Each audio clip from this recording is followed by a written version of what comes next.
inspiration, education, action. This is the Seeds to Success Show with Ben Godinez on Money 105.5. Welcome back to the Seeds to Success Show. I am your host and Insurance 101 guy, Ben Godinez with Gateway Insurance. Hey, thanks for tuning in, everybody. I hope you guys are getting some good information here from Chris Beaty with Lighthead Threads. If you need a little pick-me-up here in the afternoon, make sure to drop by Riscate Cafe in Elk Grove. I got their iced coffee today for the first time, and I'm now a fan of iced coffee. They keep feeding me more and more caffeine, and I am becoming more and more of a coffee lover and efficient in what I do. So go check them out, RESCATE Coffee on social media, Instagram, Facebook, all that fun stuff. All right, Chris. So you've been talking about the sacrifice and hashtag the struggle is real.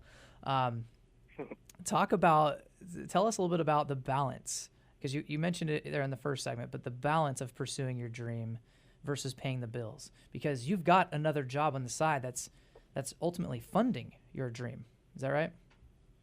That is correct.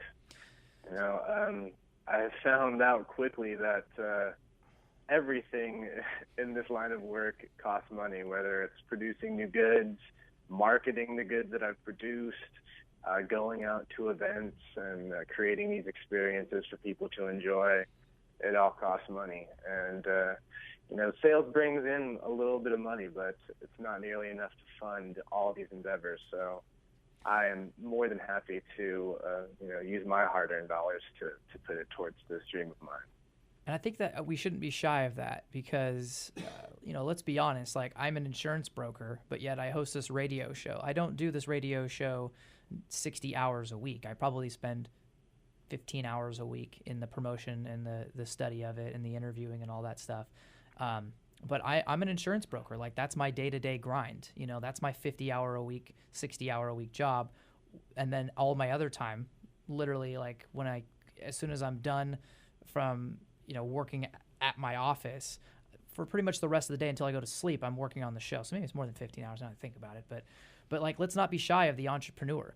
The entrepreneur lifestyle means you're not clocking in and clocking out, right? I don't care at what point. If you own a business, you may have to do the clock in, clock out, then go work your full-time passion.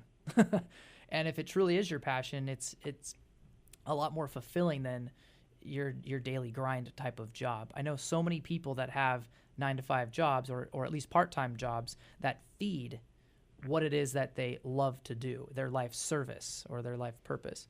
So, talk a little bit about the startup costs of, you don't have to name off numbers, but like really what does it take to start an apparel company? Well, the first things first, I have to have apparel. I have to have goods to get to the people. So we have production costs there.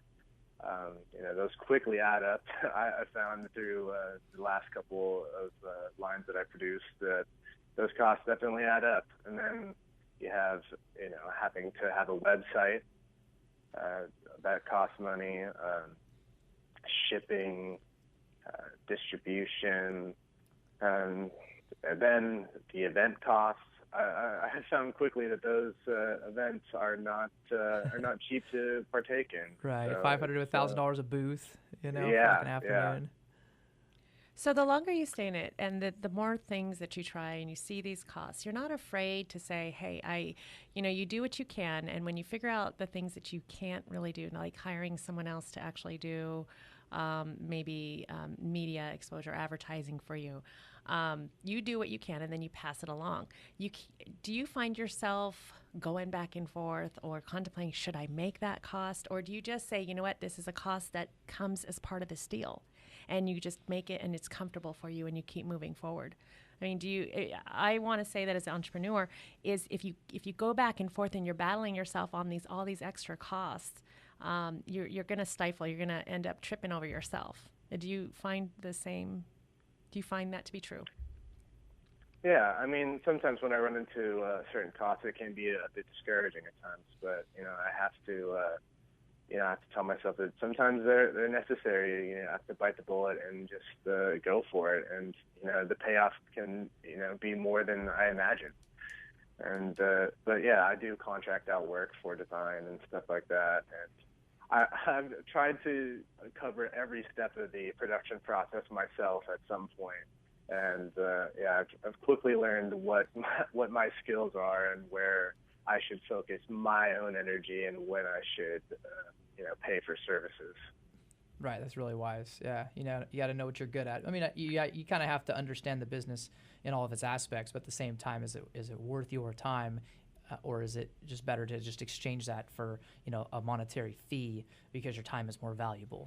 And again, I think the thing that will pull an entrepreneur further and get them past those harder decisions and get them past those feelings of, is this going to be worth it? You're doing your passion. You're working your passion, and it's moving you forward. And to risk that risk, what perceived risk may be, you're looking at the outcome is going to be greater than that risk. And I think that's what makes you pure of heart in following your passion and helping you make those business decisions. Yeah, that's a good point, Jen. I mean, people refuse to take risks in business because of their fear of criticism from their family and their peers. If your desire to succeed and live your purpose is greater than your fear of criticism, then you're going to be successful. You understand? Like if your passion is truly greater than your fear of criticism, then you will be successful. But if you give in to the criticism and the risk and the naysayers and the people that try to tear you down, then yeah, you're going to wither away. And so you've got to ask yourself, do you have that white hot heat burning desire that is going to keep you going when the bills come in, or when these expenses come up? And we talked about the time that it takes to do this, Chris, and we talked on the phone previously about the quote unquote overnight success, right? So tell us a little bit about your thoughts on the overnight success now that you've gone through the grind and you're a business owner.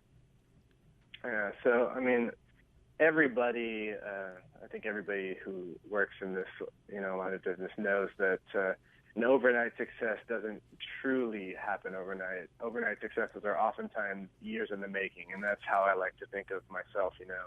You're working under the radar, making progress, and just waiting for the right moment to, it could be one little thing that changes the whole outlook on things, and one little bit of exposure could change the game for you. But there's a lot of hard work that goes into getting into that position, right, to be that quote-unquote overnight success.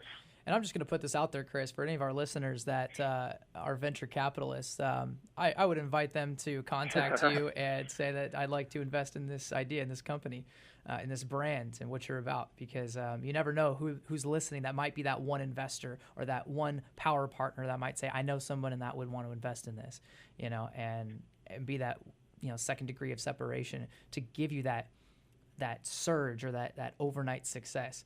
I love the song by Macklemore and Ryan Lewis. The 10,000 Hours is the first song on his mainstream debut album.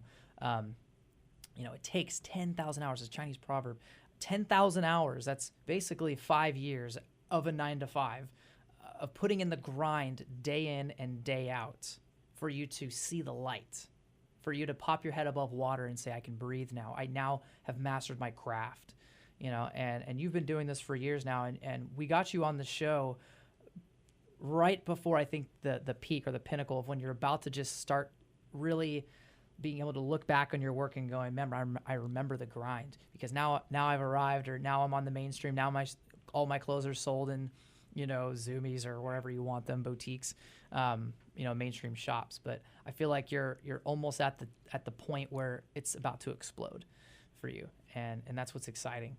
Talk a little bit about, we've got a couple minutes left. Talk about distribution or marketing or manufacturing, for someone that is aspiring to start their own clothing company. Well, with a clothing company these days, I think one of the most important things to have is Instagram. Yeah. Clothing is a visual medium. It's an expression of who you are. You are presenting your image to people, to the world, when you put on a shirt, you put on a hat. you're saying, hey, this is what I want you to see me as. So, visual medium is huge. Social media, just Facebook, having a website, these things are imperative. I mean, we live in the digital age. You cannot have a clothing company without having a website. That's right. But nothing will ever, compare to creating a live experience for people to interact with. And you can't just be an apparel company. You have to be, a lifestyle brand. You have to create experiences for people to engage in, and something that people will remember you for. You can't just be an image, or That's right. Yeah. So having good photographers for your social media, good videographers to videotape the events, and looking good wearing yeah. Lighthead Threads. That's right. Yeah. So call GBTH Productions so they can do your photography. All right. We're going to go to a quick break here on the Seeds to Success show with Chris Beaty and Lighthead Threads. Stay with us.